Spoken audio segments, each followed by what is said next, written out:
23 రోజుల ప్రార్థన మహోత్సవములకు ప్రేమపూర్వకంగా మిమ్మల్ని అందరినీ ఆహ్వానిస్తున్నాను. మరి ఆగస్టు 1వ తారీఖు నుంచి ఆగస్టు 23వ తారీఖు వరకు ప్రతి సంవత్సరం 3 సంవత్సరాలు జరిగాయి. ఇది 4వ సంవత్సరంలోకి మనము అడుగుపెట్టాము. ఈ చిన్న సంఘంలో 23 రోజులు కంటిన్యూగా ప్రార్థన జరగడం అనేది కేవలం అది దేవుని ఉచితమైన కృపే. ఎంతమంది వచ్చినా, 2 వచ్చినా, 3 వచ్చినా ఈ ఆరాధన 23 రోజులు సాయంత్రం 7 గంటల నుంచి 8:30 నుంచి 9 లోపు 2 గంటల సేపు ఖచ్చితంగా చేయబడుతుంది. తప్పకుండా మీరందరూ మీ యొక్క పనులు ముగించుకొని ఇక్కడ ఉండడానికి ప్రయత్నం చేయండి. ఖచ్చితంగా వచ్చే సంవత్సరం ఈ సమయానికల్లా దేవుడు మీ జీవితంలో ఒక అద్భుతాన్ని జరిగించబోతున్నాడు. హల్లెలూయా. నమ్మినారు గట్టిగా.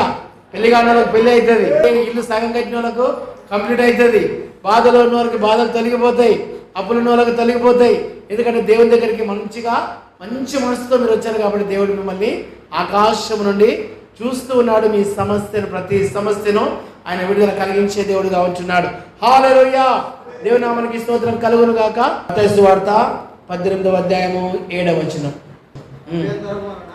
అభ్యంతరము వలన లోకమునకు శ్రమ,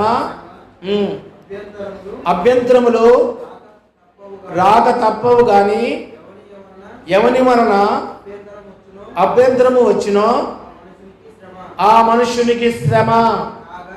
చాలు. అభ్యంతరములు రాక మానవు. ఎవరి వలన అభ్యంతరములు వచ్చినో ఆ మనుష్యునికి శ్రమ. అభ్యంతరాలు ఖచ్చితంగా వస్తాయి. ఏదైనా మనం పని చేసినప్పుడు, ఏదైనా పని మనం తలపెట్టినప్పుడు, ఏదైనా కార్యము దేవుని కోసం కానీ వ్యక్తిగతంగా కానీ మనం చేయాలని అనుకున్నప్పుడు ఖచ్చితంగా అభ్యంతరాలు వస్తాయి. కట్టేటప్పుడు అభ్యంతరాలు వస్తాయి రావా? ఇంటి పక్కోళ్ళు, ఇంటి వెనుకోళ్ళు ఎవరో ఒకరు అభ్యంతరం చెప్తారు, అవునా కదా? అయితే దేవుని పని చేసినప్పుడు కూడా ఎన్నో అభ్యంతరాలు వస్తాయి. కుటుంబంలో ఎవరో ఒకరు అభ్యంతరం పరిచే వాళ్ళు మన జీవితంలో ఉంటారు. అందరు మంచోళ్ళే, కానీ ఇంట్లో ఎవరో ఒకరు చెడ్డోళ్ళు ఉంటారు. ఆ చెడ్డ వాళ్ళతోనే కుటుంబం అంతా పాడైపోయే పరిస్థితి ఏర్పడుతుంది. నమ్ముతున్నారమ్మా మీరు? ఎవరో ఒకరు అభ్యంతర పరిచే వాళ్ళు ఉంటారు ఇంట్లో. వారొక్కరి ద్వారానే కుటుంబానికి చెడ్డ పేరు, ఆ ఒక్కరి ద్వారానే తల్లిదండ్రులకు చెడ్డ పేరు, ఆ ఒక్కరి ద్వారానే భార్యకు చెడ్డ పేరు, ఆ ఒక్కరి ద్వారానే భర్తకు చెడ్డ పేరు, ఆ ఒక్కరి ద్వారానే ఇంకా పిల్లలకు కూడా, తల్లిదండ్రుల వలన పిల్లలకు కూడా చాలా చెడ్డ పేరు వస్తుంది. ఇలాంటి తల్లి, ఇలాంటి తండ్రి అని చెప్పి చాలాసార్లు మన గురించి అనుకునేవారు అనేక మందిని మనం చూస్తూ ఉన్నాం. అభ్యంతరాలు మన జీవితంలో వస్తూనే ఉంటాయి. అభ్యంతరాలు ఏ విషయంలో రావు అని ఎక్కడా లేదు.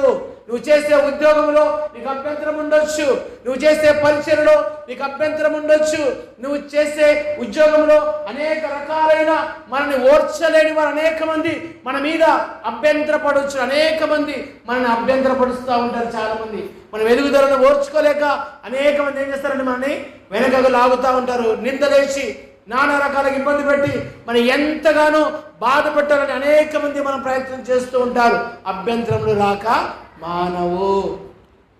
అభ్యంతరాలు ఖచ్చితంగా వస్తాయి, కానీ ఎవరి వలన అభ్యంతరం వస్తుందో ఆ మనుష్యునికి శ్రమ.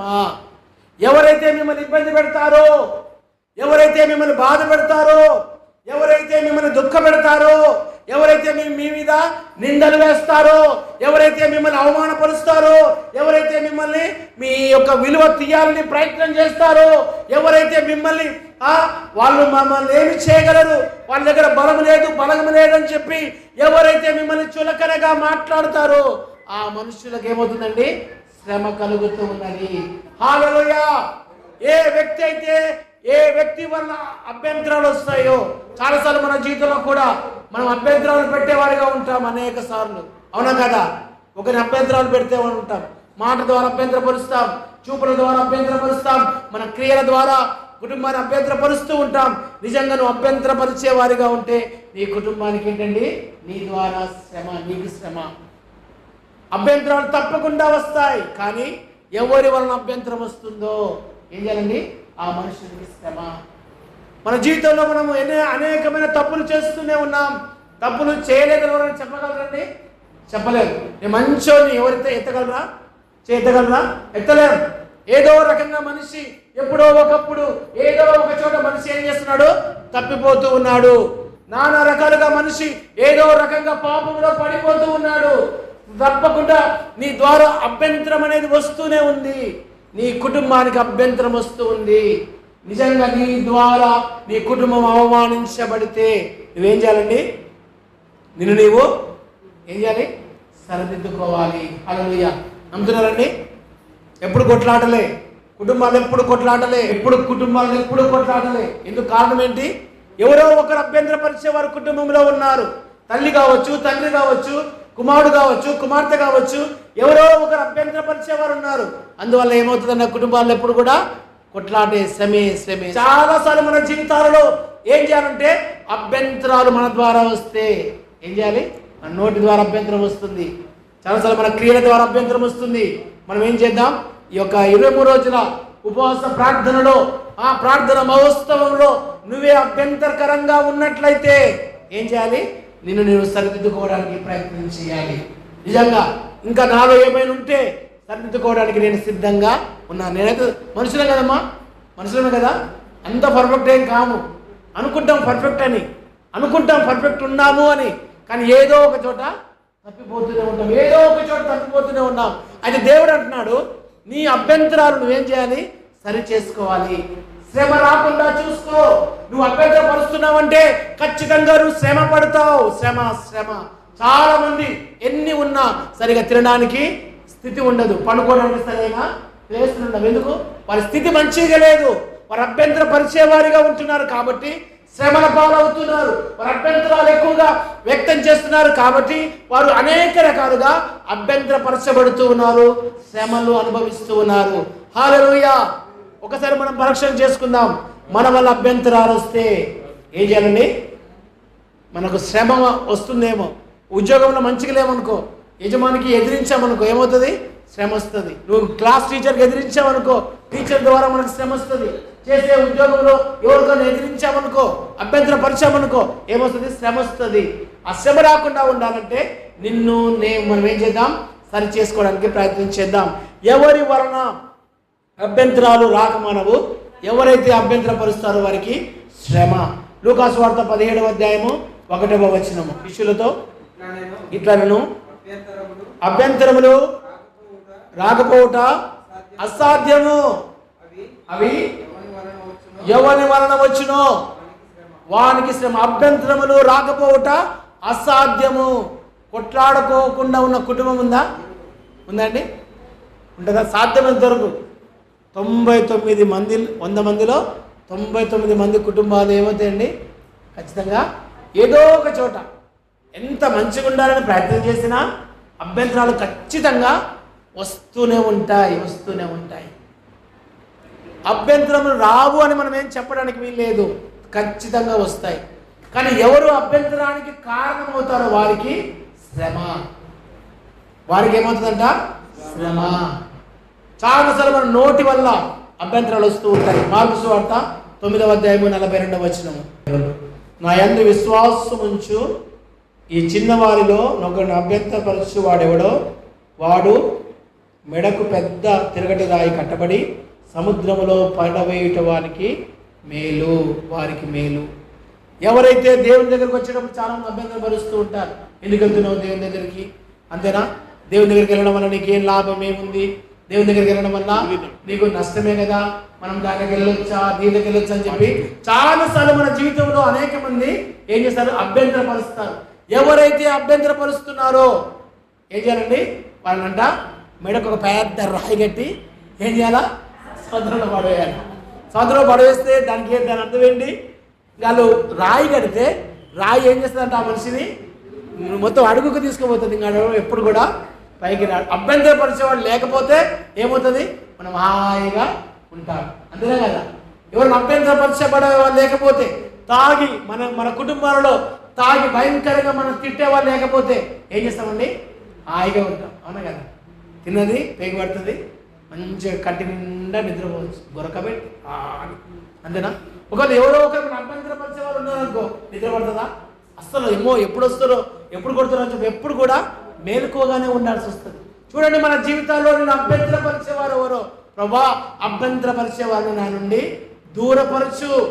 ఎవరైతే నన్ను బాధ పెట్టాలని ప్రయత్నం చేస్తున్నారో, ఎవరైతే నన్ను దుఃఖపెట్టాలని ప్రయత్నం చేస్తున్నారో ప్రభా వారిని దూరపరచు, లేకపోతే వారినైనా నువ్వు మనస్ఫూర్తిగా మార్చు ప్రభు అని చెప్పి దేవునికి ఏం చేయాలని మనం ప్రార్థన చేయాలి. హల్లెలూయా.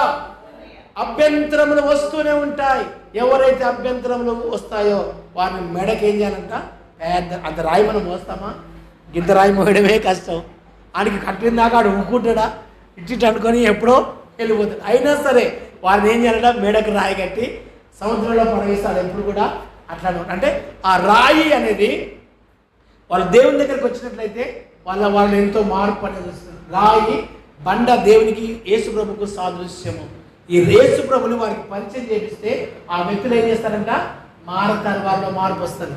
తాగుబోతులైనా తిరుగుబోతులైనా ఎలాంటి వారైనా సరే, ఇష్టానుసారంగా తిరిగేవారైనా సరే, యేసు ప్రభు అనే బండ వారికి ఎప్పుడైతే యేసు ప్రభు వారికి పరిచయం అవుతాడో వాళ్ళలో గొప్ప మార్పు అనేది కలుగుతూ ఉన్నది.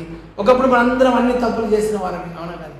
మనిషి అన్నప్పుడు ఏదో ఒక చోట ఎప్పుడో ఒకప్పుడు చిన్న చిన్నయో పెద్ద పెద్దయో చేస్తూ ఉండేవారిని.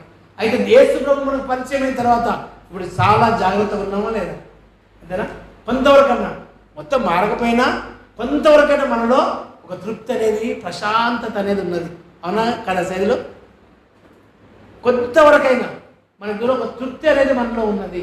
ఎందుకు? దేవుణ్ణి బట్టి. దేవుని దగ్గరికి వెళ్దాం, ప్రార్థనలోకి వస్తున్నాం, కొద్దిసేపు పాటలు పాడదాం, వాక్యం విందాం. ఆ వాక్యం ద్వారా నాకేమన్నా మార్పు కలుగుతుందేమో అని చెప్పి చిన్న ఆశ మనలో ఉన్నది. నిజంగా మన జీవితాల్లో మార్పును మనము కోరుకుంటూ ఉన్నాం. యేసు ప్రభుని వారికి పరిచయం చేయించండి. ఎవరైనా మీరు అభ్యంతర పరిస్తే, ఎవరైనా ఆమెను ఇబ్బంది పెడితే వారికి ఏం చేయండి, యేసు ప్రభు గురించి చెప్పండి. చెబితే వాళ్ళు ఏం చేస్తారు, తప్పకుండా మార్పు వచ్చి మనల్ని ఇబ్బంది పెట్టకుండా ఉంటారు. రోమా పత్రిక 14:21 మాంసము తినుట కానీ ద్రాక్షారసము త్రాగుట కానీ నీ సహోదరుని ఖడ్డము కలుగజేయనది దేనియు కానీ మానివేయట మంచిది. ద్రాక్షారసం ఎక్కువగా త్రాగటం మంచిదా? కాదు. మాంసము ఎచ్చుగా తినడం మంచిదా? కాదు. సామెతల గ్రంథంలో ఉంటుందండి, మాంసం ఎక్కువగా తినేవాడితో త్రాగుబోతుతో నువ్వు ఎట్టి పరిస్థితుల్లో సహవాసం చేయడానికి వీలు లేదు. తాగే తిండిపోతే ఏం చేస్తారంటే ఎప్పుడు కూడా ఎంత తిండి దొరకాలా అని చెప్పి తిండి మీదనే మనస్సు ఉంటుంది వారికి. తాగుబోతులకు ఎట్లా ఉంటుందండి మనసు అంతా? ఎప్పుడు ఎక్కడ డబ్బు దొరుకుతుందా, డబ్బులు ఎక్కడి నుంచి వస్తాయా, వెళ్ళి వెంటనే బీరు బ్రాంది తాగాలని చెప్పి ఎప్పుడు వాళ్ళ ఆలోచన ఉంటుంది. అలాంటి వారితో నువ్వు సాంగత్యము సహవాసము చేయొద్దు. నీకు ఆ ఆలోచన నీలో ఉంటే నువ్వేం చేయాలండి, మానేయాలి. దేవునికి స్తోత్రం కలుగును గాక. 1 కొరింథీ 10:32 యూదులకైనను గ్రీసు దేశస్థులకైనను దేవుని సంఘముకైనను అభ్యంతరము కలుగజేయకుడి.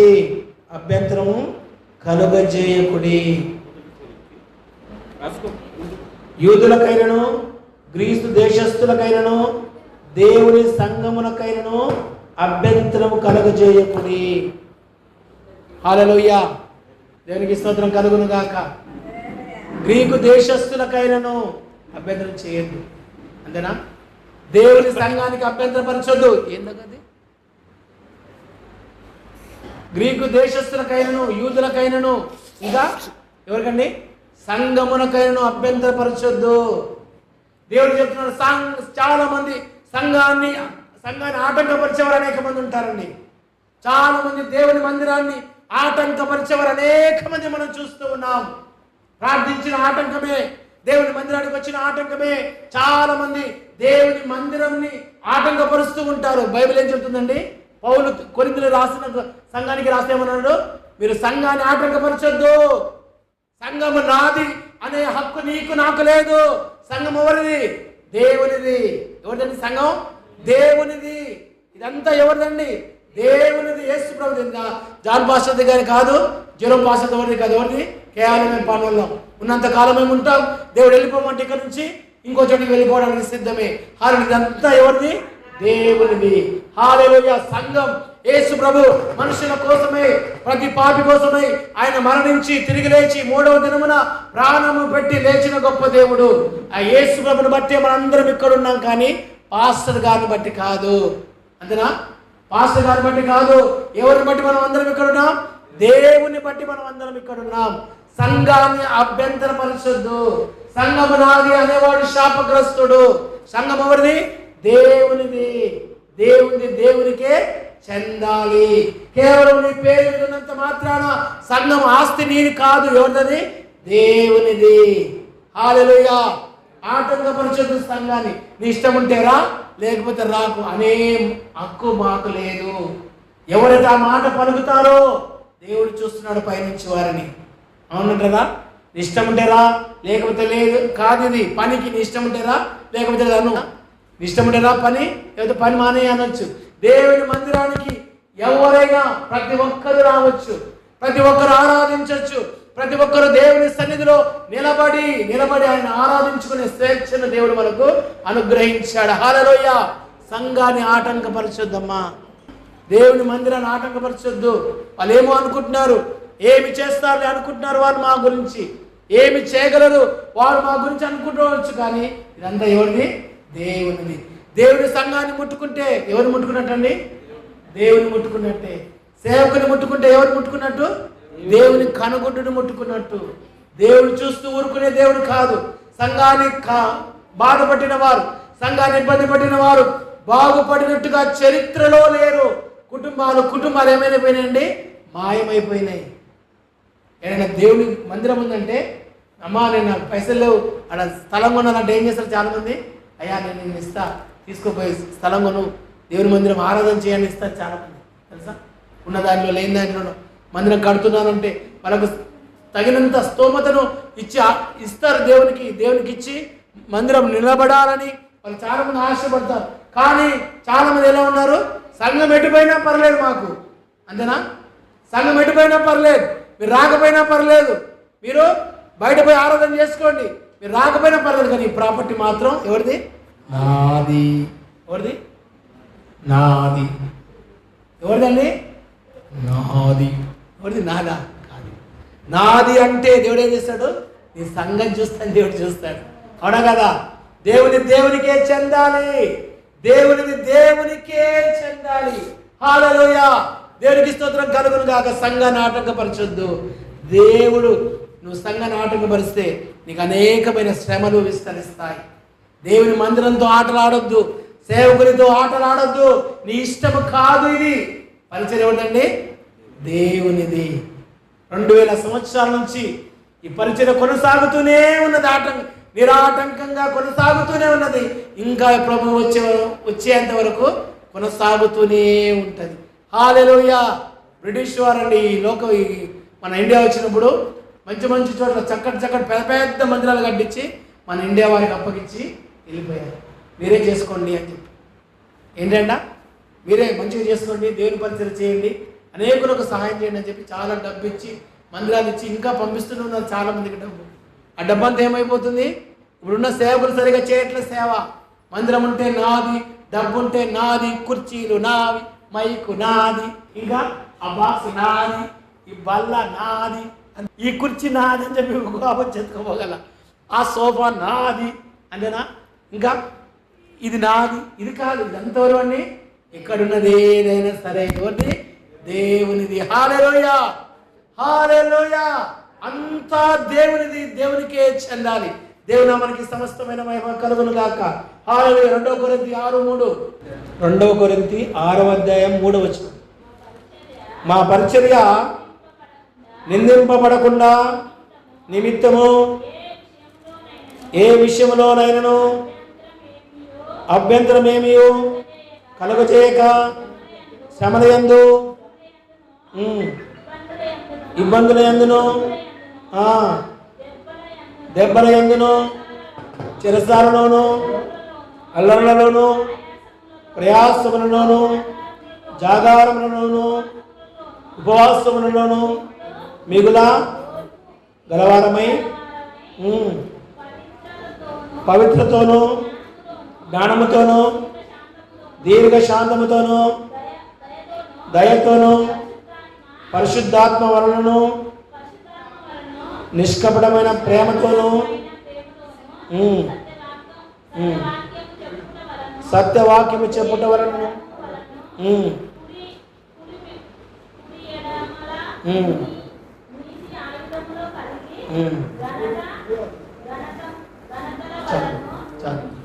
మా పరిచర్య నిందింపబడకుండా నిమిత్తము. చాలామంది పరిచర్య నిందింపబడుతూ ఉంటుంది. ఎందుకు? వారు అవలంబించే విధానాలు సరిగా లేకపోతే, అందరూ ఏం చేస్తారండి? విమర్శిస్తూ ఉంటారు. నువ్వు తప్పు, నువ్వు తప్పు, నువ్వు తప్పు అని. నిజంగా నువ్వు కరెక్ట్గా చేస్తే ఏం చేస్తారండి? కరెక్ట్గా చేస్తే ఎవరు నిన్ను విమర్శించడానికి వీలు లేదు.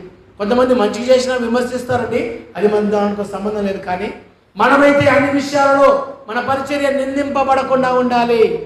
ఈరోజు మన 4 నెలలుగా మన సంఘంలో జరుగుతున్న ఈ విధానాలు ఏం చేస్తున్నారు తెలుసా? చాలామంది ఏంది, కిరాస్తములు గంట చేస్తారా? ఏంటండి, కిరాస్తములు అంట చేస్తారా? ఇట్లా మాట్లాడతారా? ఇన్ని సంవత్సరాల నుంచి ఉంటున్నా ఆ పాస్టర్ గారిని తీసేస్తారా?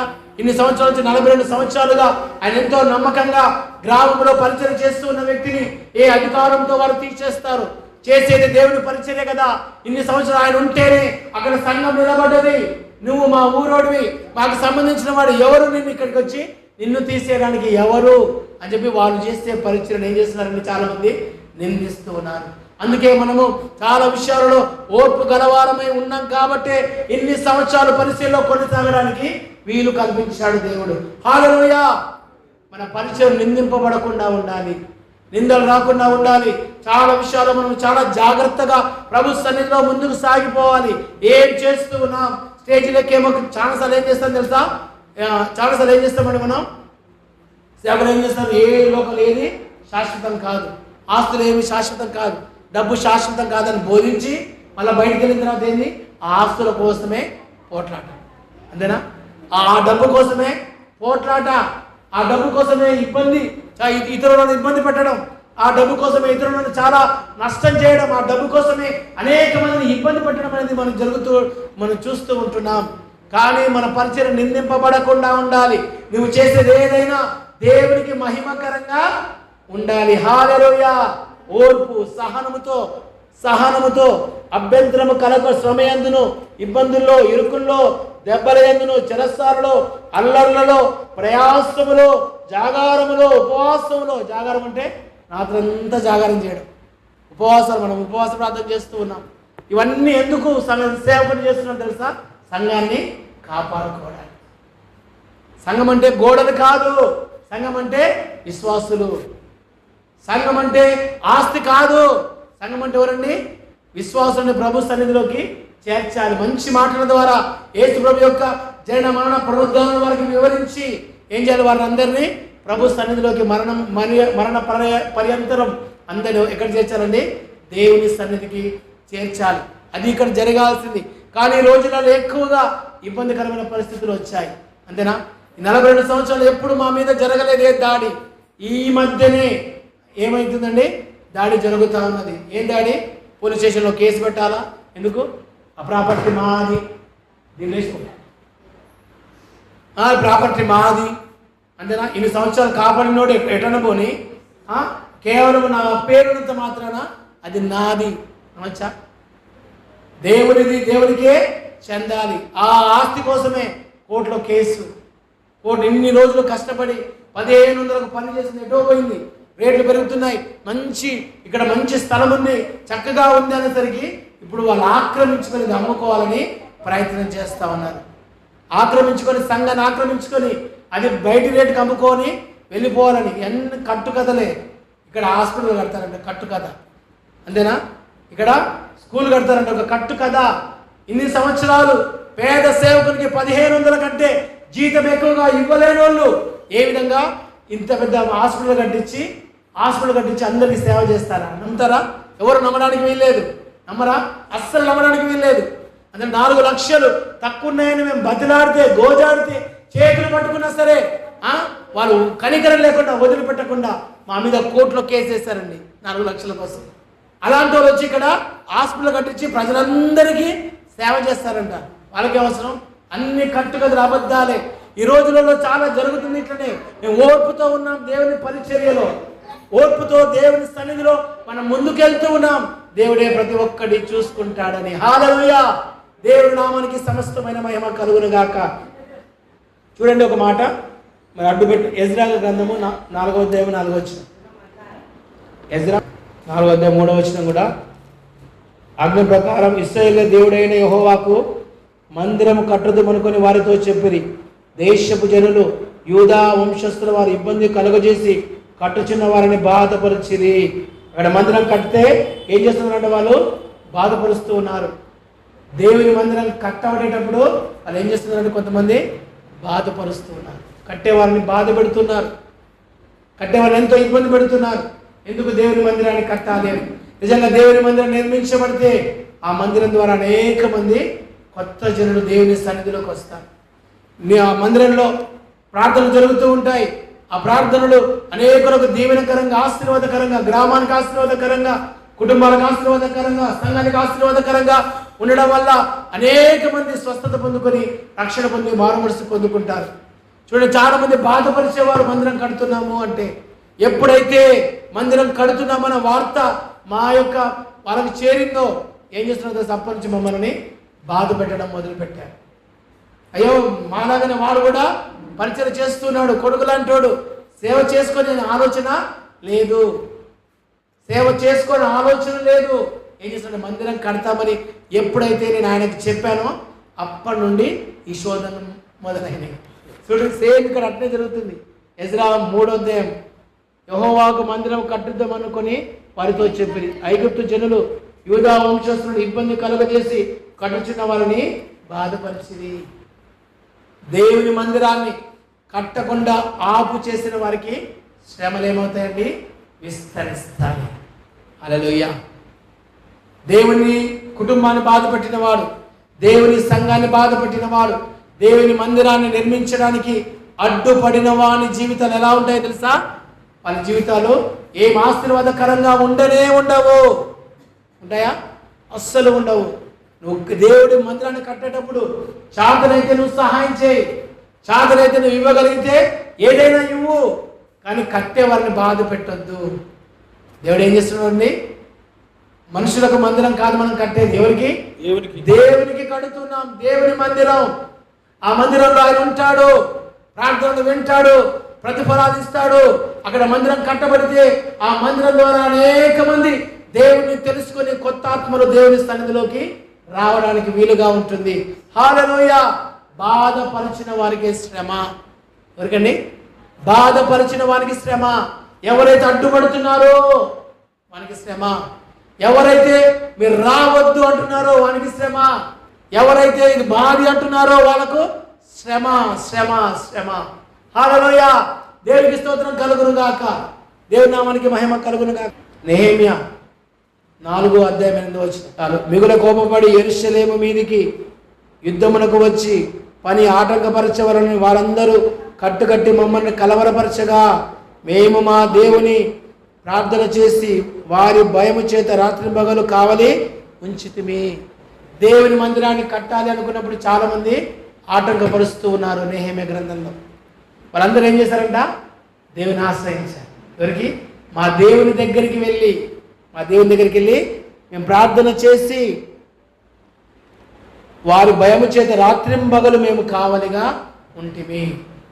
చూడండి, దేవుడు ఒక అద్భుతమైన కార్యాన్ని దేవుడు జరిగించబోతున్నాడు. అందరూ ఏక మనసుతో ఉన్నప్పుడు, అందరూ ఏక మనసుతో దేవునికి మొరపెట్టినప్పుడు, అందరూ ప్రతి ఒక్కరూ ప్రభు వైపు చూసినప్పుడు ఆయన ఏం చేస్తాడంట? అద్భుతమైన కార్యాన్ని ఆయన జరిగిస్తాడు. ఎవరైతే ఆటంకపరిచే వారికి దూరం అయిపోతారు, ఆటంకపరిచేవారు దూరం అయిపోతారు, బాధపరిచేవారు దూరం అయిపోతారు, ఇబ్బందులు పెట్టేవారు దూరం అయిపోతారు, మన మీద కోర్టు కేసు వేసిన వారు దూరం అయిపోతారు, మన మీద పోలీస్ కేసు పెట్టిన వారు దూరం అయిపోతారు. ఎవరైతే వేసారో వారికే నష్టం, కానీ మనకు ఎటువంటి నష్టం లేదు. హల్లెలూయా. నమ్ముతున్నారా? నమ్మిన వారు గట్టిగా చెప్పలు కొట్టి దేవుని నామమున మహిమపరుద్దాం. ఎవరైతే మన బాధ పెడుతున్నారో వారికే నష్టం, కానీ మనకు ఎటువంటి నష్టం లేదు. ఇంకా అభివృద్ధి అవుతుంది పరిచర్య, ఇంకా సంఘాన్ని దేవుడు దీవిస్తాడు, ఇంకా సంఘాన్ని అభివృద్ధి పరుస్తాడు. సంఘంలో అనేకమైన గొప్ప కార్యాలు, అద్భుతాలు, ఆశ్చర్యకార్యాలు దేవుడు జరిగిస్తాడు. హల్లెలూయా. దేవునికి స్తోత్రం కలుగును గాక. నమ్మిన వారు మరొకసారి గట్టిగా కొట్టు. దేవునికి స్తోత్రం కలుగును గాక. దేవుని పరిచర్యను ఏ మనుషుడు కూడా ఆపలేరు. ఆపగలరా? దేవుని పరిచర్యను ఎవరు కూడా ఆపలేరు. ఆపితే ఆపిన వానికే శ్రమ తప్ప దేవుని పరిచర్య ఎన్నడూ కూడా ఆగదు. హల్లెలూయా. అపొస్తలుల కార్యములు 13వ అధ్యాయం వచ్చిన ఎలుమా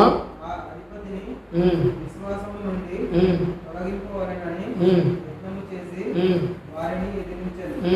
ఎలుమా అను పేరునకు గారడి వాడని అర్థం.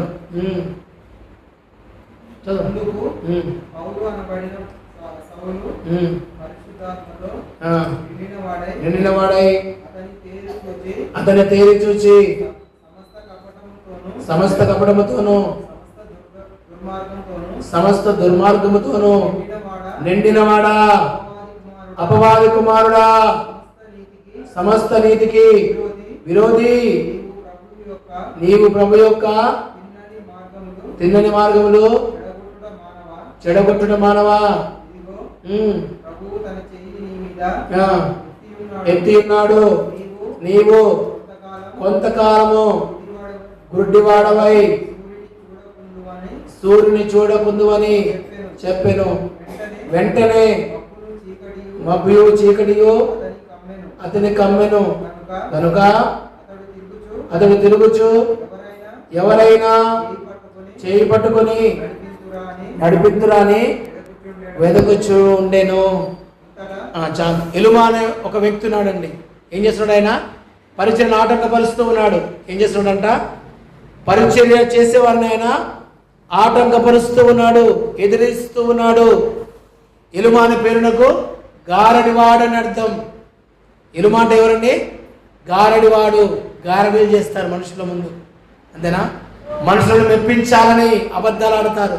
మనుషులను మెప్పించాలని లేనిపోని మాటలన్నీ చెప్తారు. మనుషులని మన వైపు తిప్పుకోవాలని నానా రకాల విద్యలన్నీ ప్రదర్శిస్తారండి చాలామంది.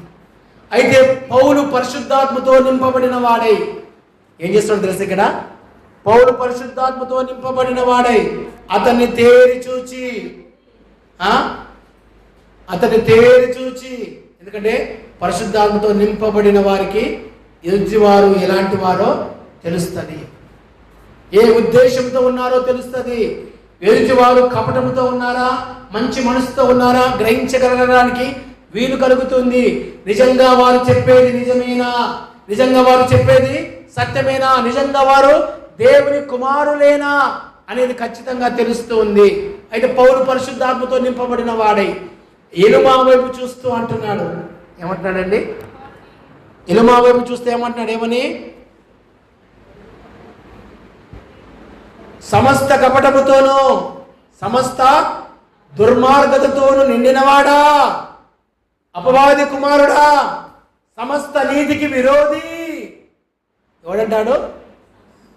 సమస్త నీతికి విరోధి, దుర్మార్గముతో నిండినవాడా, కపటముతో నిండినవాడా, నీతికి విరోధి. నువ్వు ప్రభు యొక్క తిన్నని మార్గములను ఎలా చెడగొడతావు? దేవుని సంఘాన్ని, దేవుని మార్గాలను ఎలా చెడగొడతావు అని చెప్పి సేవకుడు ఆయనని అడుగుతూ ఉన్నాడు, ప్రశ్నిస్తూ ఉన్నాడు. నీవు చూడకుండా నీ కన్నులు గుడ్డివై పోవునుగాక అని చెప్పిన వెంటనే ఏమైందో తెలుసా? ఎంబటి చీకటి కమ్మి అప్పటిదాకా మంచిగా ఉన్న వ్యక్తి, అప్పటిదాకా మంచిగా మాట్లాడుతున్న వ్యక్తి, అటు ఇటు తిరుగుతున్నటువంటి వ్యక్తి, అలా ఇలా చేస్తున్నటువంటి వ్యక్తి ఏమైంది వెంటనే? ఎప్పుడైతే ఈ పౌలు ఆ పరిశుద్ధాత్మ అభిషేకముతో నింపబడి దేవుని మార్గములను చెడగొట్టువాడా, నువ్వు గుడ్డివాడిగా మారిపోతావు అన్న వెంటనే ఏమైంది? కళ్ళు పోయినాయి. ఎవరండి? ఎవరున్నారు? ఏం తెలుస్తుంది? ఏం తెలియదు. ఇంకా కళ్ళు మూస్తే ఏం తెలుస్తుంది? ఎవరున్నారు అస్సలు తెలియదు. కళ్ళు తెరిస్తేనే అన్ని కనబడతాయి, కళ్ళు మూస్తే ఏం కనబడతాయి? ఏమీ కనబడవు. దేవుని సేవకులతో సంఘాలతో పెట్టుకుంటే దేవుడు వదిలిపెట్టే దేవుడు కానే కాదు. ఎవడైతే దేవుని సేవకు వ్యతిరేకంగా, దేవుని సంఘానికి వ్యతిరేకంగా, దేవుని సేవకులకు వ్యతిరేకంగా ప్రవర్తిస్తున్నాడో వాళ్ళ గతి ఆ విధంగానే ఉండబోతూ ఉన్నది. హల్లెలూయా, దేవునికి స్తోత్రం కలుగును గాక. ఎలుమా అనే వ్యక్తి ఏమయ్యాడు? గుడ్డివాడిగా మారిపోయాడు. సమస్త దురాత్మతో నిండినవాడా, దేవుని మార్గమును చెడగొట్టినవాడా, సమస్త దుర్నీతి కలగినవాడా అని చెప్పి ఆ సేవకుడు చెప్పిన వెంటనే ఏమైంది? కళ్ళు పోయినాయి. అందుకని దేవుని మార్గాలను మనం చెడగొట్టద్దు. దేవుని మార్గాలు సాధ్యమైనంత వరకు దేవుని మార్గాలను మనం ఏర్పాటు చేయాలే తప్ప దేవుని మార్గానికి అడ్డు రావద్దు. దేవుని సేవకు అడ్డు రావద్దు. సేవకులు చేస్తున్న పనికి వ్యక్తి పరిస్థితులు కూడా అడ్డు రావద్దు. వస్తే ఆ ఎలుమాకు పట్టిన గతే పట్టొచ్చు. చాలామంది సేవకులు ఎదిరించిన వారు కనుమరుగైపోయారు చాలామంది. డాడీ కొనుగోడులో సేవ చేస్తూ ఉన్నప్పుడు మరి ఒక ఆయన డాడీ మీద చాలా నిందలేసి ఏదో ఫోటోలు తెచ్చి ఇట్లా ఆయన భార్య ఫోటో ఈయన పెట్టి ఏదో సంబంధం ఉందని చెప్పి నక్సలైట్ దగ్గరికి వెళ్ళి డాడీ గురించి ఏదో చెడ్డగా చెప్పి ఏదేదో చేయాలని ప్రయత్నం చేశాడు. చేసిన కొద్ది రోజులకే ఎన్నోలే వారం 10 రోజులకే చనిపోయాడు ఆయన. వారం 10 రోజులకే. ఎన్ని రోజులండి? వారం 10 రోజులే. దేవుడు మేము ఎలాంటి వారమో ఎవరికి తెలుసండి? దేవునికి తెలుసు. మా స్థితిగతులు ఏందో దేవునికి తెలుసు. మా సాక్ష్యం ఏందో ఎవరికి తెలుసు? దేవునికి తెలుసు. మీరు అక్రమార్కులు అనంత మాత్రాన మేము అక్రమాక్రం అయిపోము. మీరు పాపము చేసేవారు అనంత మాత్రాన, నింద వేసినంత మాత్రాన మేము అలాంటి వారం కాదు. మేము ఎలాంటి వారమో పరిశుద్ధుడైన దేవునికి సమస్తమును తెలుసు. ఆయన్నే చూస్తూ ఉన్నాడు. నేను ఒక సేవకుని దగ్గరికి వెళ్ళి కలిశాను. ఆ సేవకుని ఒక ఆయన తిట్టి కొట్టి నోటికి వచ్చినట్టు మాట్లాడి ఆయన మీద కేసు వేసాడంట. పోలీస్ స్టేషన్లో కేసు పెట్టారు. పోలీస్ స్టేషన్ నుంచి నిన్ను కొట్టుకుంటా తీసుకెళ్తారా? ఎవర్రా నీకు అడ్డం వచ్చేది? ఎవరున్నారా నీకు అని చెప్పి భయంకరంగా ఆయన బెదిరించాడు. మే 27వ తారీఖు ఆయన మీద కేసు వేసి ఆయన తిట్టి నోటికి వచ్చినట్టు మాట్లాడిన వ్యక్తి జూన్ 1 కల్లా హార్ట్ అటాక్తో చనిపోయాడు. ఎన్ని రోజులండి? 4, 27, 28, 30, 31, 5 రోజులు 6 రోజులు అంతే. ఎన్ని రోజులు? 5-6 రోజులు అంతే చనిపోయాడు బ్రదర్ అని చెప్పి. చూడండి, మనం అందుకే దేవుని సంఘానికి అడ్డుల అభ్యంతరములు రాకమానవు. ఎవరి వలన అభ్యంతరము కలుగునో వానికి శ్రమ. మన కుటుంబాల్లో అభ్యంతరపరిచే వారిగా మనం ఉండొద్దు. ఎప్పుడు భార్యను అభ్యంతరపరుస్తూ ఉంటాం. అవునా? అంతేనా? ఎప్పుడు భార్యను అభ్యంతరపరుస్తూ ఉంటాం. నువ్వు అట్లా, నువ్వు ఇట్లా, నువ్వు అలాంటి దానివి, నువ్వు ఇలాంటి దానివి, నువ్వు అట్లాంటి దానివి, ఇట్లాంటి దానివి, నువ్వు ఫోన్ మాట్లాడుతున్నావు, నువ్వు ఫోన్ చూస్తున్నావు, ఫోన్లో మాట్లాడుతున్నావు, ఆడికి ఎందుకు పోయినావు, ఈడికి ఎందుకు పోయినావు, వాడి ఎమ్మటే నీ ఎమ్మటి వస్తుంది ఎందుకు అని చెప్పిన సాటు ముండి చూస్తూ ఉంటాడు. దొంగ సాటు ముండి చూస్తూ ఉంటాడు, ఎక్కడ పోయింది నా భార్య అని. వీళ్ళే తక్కువ కాదు, వాళ్ళు కూడా 2 ఆకులు ఎక్కువే. నా భర్త 7 గంటలకే రావాల్సిన వాడు 8:30కు రోజు వస్తుండు, ఆ ఇంటికానే బండి ఆపుతుండే ఏ సంగతి అని చెప్పి ఈమె పోయి ఊకతో చూస్తూ ఉంటాడు. ఉన్నది ఉంటుందా? సరిగ్గా ఉండదు. ఆయన తిట్టుకుంటూ వస్తూ ఉంటుంది. నన్ను ఆమె ముందు తిట్టినావు అని చెప్పి మనోడి ఇంటికి వచ్చిన తర్వాత ఏం జరుగుతుందండి? గొడవ. చాలాసార్లు అభ్యంతరాలు వస్తూ ఉంటాయి. అది కాదు, నీ వల్ల తప్పు జరుగుతుందో నువ్వు తెలుసుకోవాలి. నీ వల్ల తప్పు, నేను చేసేది తప్పు అని నువ్వు తెలుసుకోవాలి. తెలుసుకొని దాన్ని సరిదిద్దుకోవాలి. సరిదిద్దుకున్నప్పుడే ఏమవుతుందండి? కుటుంబం చక్కగా ఉండగలుగుతూ ఉన్నది. ఎవరైనా సరే నేను ఈ మాట మాట్లాడినా, వస్తే అన్నా, ఏదో బూత్ మాట మాట్లాడినా, అందుకే ఆమె కోపం వచ్చింది కాబట్టి నేను రేపటి నుంచి మాట మాట్లాడాలి అని తెలుసుకోవాలి. నేను ఏదో బూత్ పదం మాట్లాడిన భార్యను తిట్టినా, అందుకే ఆమెకు అంత కోపం వచ్చి నన్ను తిట్టిందంటే నువ్వు అనకపోతే తిట్టేది కాదు కదా. నువ్వు ఖచ్చితంగా నువ్వు కూడా నువ్వు వేస్ట్ కానివి పనికిరానివి పని చేయను అని తిడుతూ ఉంటే ఎట్లాంటి వాడికైనా ఏమవుతుందండి? కోపం వస్తుంది. ఏం చేస్తాడు? నువ్వు తిట్టే బట్టి పనికి లేదని ఒక కోపము, నువ్వు తిట్టేది ఇంకో కోపము, మస్తు కోపం వచ్చి ఖచ్చితంగా యుద్ధం జరుగుతుంది. చాలా నేను ఈ మాట మాట్లాడడం వల్లే ఈ శ్రమ వచ్చిందని చెప్పి మనం తెలుసుకొని ఏం చేయాలి? ఆ మాట మాట్లాడకుండా జాగ్రత్తగా ఉండాలి. అభ్యంతరములు రాకమానవు. ఎవరెవరు అభ్యంతరం వచ్చిందో వానికి శ్రమ. హల్లెలూయా. దేవుడి నామానికి సమస్తమైన మహిమ కలుగును గాక. దేవుడి పరిశుద్ధ వాక్యాన్ని దేవుడు దీవించును గాక. మరి మన వల్ల అభ్యంతరం వస్తుందేమో పరీక్షించుకుందాం. మన కుటుంబంలో మన వల్ల అభ్యంతరమేమో, సంఘంలో మన వల్ల అభ్యంతరమేమో, సమాజంలో మన వల్ల అభ్యంతరమేమో, పనిచేసే దగ్గర మన వల్ల ఎవరైనా అభ్యంతర పడుతున్నారేమో, మనం చేసే దగ్గర పనిచేసే దగ్గర అభ్యంతరమేమో, కుటుంబంలో నీ యొక్క మాటను బట్టి అనేకమైన అభ్యంతరాలు వస్తున్నాయేమో. ఒకసారి పరీక్షించుకుందాం. ప్రభా, అభ్యంతరం నా ద్వారా నా కుటుంబానికి రావడానికి లేదు. నన్ను సరిచేయడు ప్రభా. నాలో ఏది తప్పుగా ఉన్నదో ప్రభా నన్ను దయచేసి క్షమించమని దేవుని అడుగుదాం. దేవా నీకు స్తోత్రము తండ్రి. దేవానికి స్తోత్రము నాయన. శక్తిమంతుడానికి స్తోత్రము నాయన. బలవంతుడమైన తండ్రి నీకు స్తోత్రము నాయన. కృపగల దేవానికి స్తోత్రము నాయన. అద్భుతములు జరిగించే తండ్రి నీకు స్తోత్రము నాయన. ఆశీర్వదించే తండ్రి నీకు స్తోత్రము నాయన. బలపరిచే దేవా నీకు స్తోత్రము నాయన. అభ్యంతరపరిచేవాడుగా నేను ఉండకుండా కృప చూపించండి. అభ్యంతరములు నా నుంచి తొలగించండి. అభ్యంతరములు నా నుండి తొలగించండి నాయన. కుటుంబంలో శాంతి సమాధానం నెమ్మది దయచేయండి. కుటుంబంలో సంఘంలో శాంతి సమాధానం నెమ్మది దయచేయండి తండ్రి. దేవాముకు సహాయం చేయండి నాయన. దేవ అభ్యంతరాలన్నీ ఈ నామములో తొలగించండి అయ్యా. అభ్యంతర పరిస్థితి వారికి శ్రమ ఉన్నావు ప్రభా. నేను శ్రమ పడకుండా నా నోటిని కాచుకోవడానికి, నా చూపును కాచుకోవడానికి, నా ప్రవర్తనను కాచుకోవడానికి, నాకున్నటువంటి ప్రతి ఒక్కటి కాచుకొని నాయన నీలో పరిశుద్ధంగా ఉండడానికి తండ్రి నాకు సహాయం చేయమని ప్రార్థన చేద్దాం. దేవానికి స్తోత్రం నాయన. మరొకసారి తండ్రి ఈ విరోధమైన పాపం ఏం చేస్తున్నాను క్షమించండి. నాకు తోడే ఉండండి. నాకు సహాయం చేయండి. ఈ అభిషేకం ఆత్మనిపుదల దయచేయండి నాయన. మొదటి రోజు నాయన ఈ యొక్క ప్రార్థనలో ప్రభా నాతో మాట్లాడినందుకు నీకు స్తోత్రములు చెల్లించుకుంటున్నాం. అభ్యంతరాలన్నీ తొలగించి మీరు మహిమ ఘనత ప్రభావములను పొందమని ప్రార్థన చేస్తూ ప్రభువైన యేసు నామములో అడిగి వేడుకుంటున్నాము తండ్రి. ఆమేన్.